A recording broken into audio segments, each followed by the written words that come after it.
ભારત માતા કી જય, જય સિયારામ, જય સચ્ચિદાનંદ।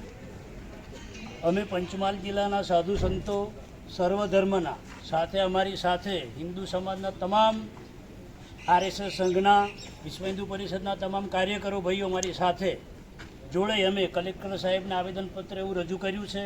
અમારી દુઃખદ વેદના, અમારી લાગણી, અમારા ધર્મ પર જે હાનિ થઈ છે, જે સાધુ સંતોનું અપમાન થયું છે, રાવણરૂપી જે પપ્પુ યાદવ છે, ભક્તિરૂપી સીતાનું હરણ કર્યું છે, તો અમે સંતો પોકાર કરીએ છીએ કે એનો વિનાશ થવો જોઈએ। અમારા સંતોનો પોકાર છે, સંત ઉપર માણસ હાનિ ક્યારે કરે, એનો વિનાશ થવાનો હોય તો। એટલે અમારી આવી વેદના બોલે છે, દરેક સંતોનો પોકાર અમારો સરકાર સુધી પહોંચવો જોઈએ। કલેક્ટર સાહેબને અમે આવેદનપત્ર વેદના રજૂ કરી છે, અમારો વાત છેક દિલ્હી સુધી પહોંચવો જોઈએ।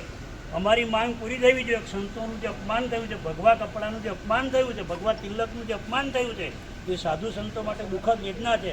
સંત ભૂમિ પર જ્યારે પોકાર કરે ત્યારે ભગવાન જેવા ભગવાને પણ સ્વીકારવું પડે છે। એટલે અમારી માંગ સરકાર સુધી પહોંચે અને અમારા દરેક સંતોની વેદના એક જ છે કે અમારી માંગ પૂરી થવી જોઈએ। દેશમાં હાલ ઉઠી છે, પંચમહાલ બાઇક નથી માટે દરેક સંતોના જય સિયારામ, જય સચ્ચિદાનંદ, જય માતા।